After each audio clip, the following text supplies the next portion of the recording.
சிரித்து கொண்ட சீன மாவீரன் ஒரு மாபெரும் புறவியில் தலைமை தாங்கி கையில் வாளுடன். இங்கு ஒரு முக்கிய குறிப்பு. அப்போது சீனர்களுக்கு இரும்பு வாள் கையில் கிடைத்தது மங்கோலிய காந்தனுக்கு ஒரு புதிதான விஷயம். என்ன ஆயுதம் இது? எதனால் தயாரிக்கப்பட்டது? முறைப்படி சீன தலைவனோடு மோதிக்கொண்டு உரையாட ஆரம்பித்தான். போதும், போரை நிறுத்துங்கள், உடனே போரை நிறுத்துங்கள். இதை நாங்கள் சொல்லித்தான் பழக்கம்.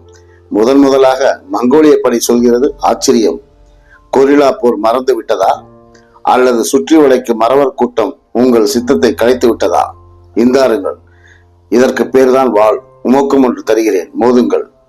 காந்தன் பழக்கமில்லாமல் இருந்தாலும் ஒரு வாளை வாங்கி கொண்டு தலைவனோடு எசுகு பெசுகாக வாளை சுழற்ற சிரித்த சீன வீரன், காந்தா, மண்டியிட்டால் மன்னிப்புண்டு, வாளுண்டு, சேனைகள் உண்டு.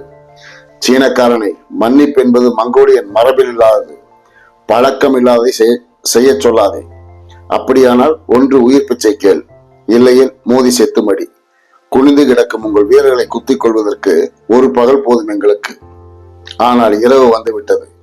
உன்னை பார்த்தால் எனக்கு மங்கோலியனாக தெரியவில்லை. முதலாக பார்த்ததும் நண்பனாக தெரிகிறாய். ஒன்று தெரியுமா காந்தா? நாங்கள் இப்போதெல்லாம் இரவில் வாள் எடுப்பதில்லை. அரண்மனைக்கு வா, உண்டு உறங்கு, காலையில் மீண்டும் போரிடலாம். பகைவன் வீட்டில் கை கொடுக்கும் பழக்கம் மங்கோலியனுக்கு புதிது. இந்த முறை உங்களுக்கு எல்லாமே புதிதுதான். இப்போதும் சொல்கிறேன், நீ என் நண்பனாக கண்களுக்கு படுகிறாய். ஆனால் உன்னை முன்பின் பார்த்ததில்லை. போராட வந்த நீங்கள் போர் முறையை கற்றுக்கொள்ளுங்கள். சக்கரம் செய்ய கற்றுக்கொள்ளுங்கள். பூமியில் இருந்து இரும்பை எடுக்க கற்றுக்கொள்ளுங்கள்.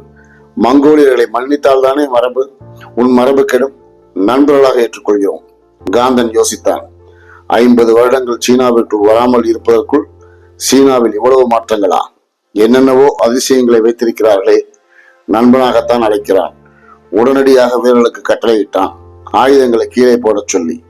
அந்த சீனத்து தலைவனும் ஆயுதங்களை உரையில் போடச் சொன்னான். கந்தா, தோற்றாலும் ஜெயித்தாலும் கையில் உள்ள ஆயுதங்களை வீரனின் இடுப்பில் இருக்க வேண்டுமே தவிர தரையில் இருக்கக்கூடாது. கற்றுக்கொள்.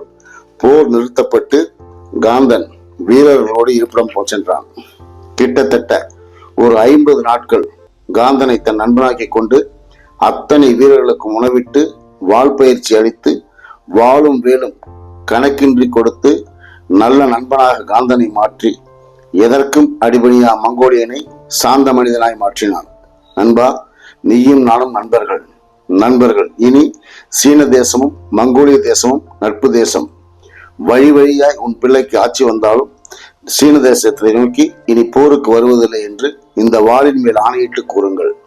உங்களில் ஒருவனை கூட உயிரோடு விடுவதில்லை என்று சபதம் போட்டிருந்தேன். ஆனால் உன் முகம் என்னை மாற்றிவிட்டது.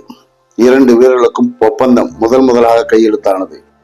இந்த போர் முறை தேசமாக பேசப்பட்டு போர் முறையும் கற்றுக் கொடுக்கப்பட்டு போரில் கேடயங்களும் வாளும் தேர்களும் தயாரிக்கப்பட்டன. ஒழுங்கான போர் திட்டத்தை இந்த பூமிக்கு வழங்கியதும் சீன தேசம்தான். காந்தன் போன பின் 500 வருடங்கள் மங்கோலியர்கள் ஒப்பந்தத்தை மீறாமல் சீனாவிற்கு வரவே இல்லை என்பதுதான் வரலாறு. அதன் பின் ஒரு 50,000 ஆண்டுகளில் எல்லாம் மாறி மங்கோலியர்கள் சீனாவிற்குள் அடிக்கடி புகுந்தது வேறு கதை.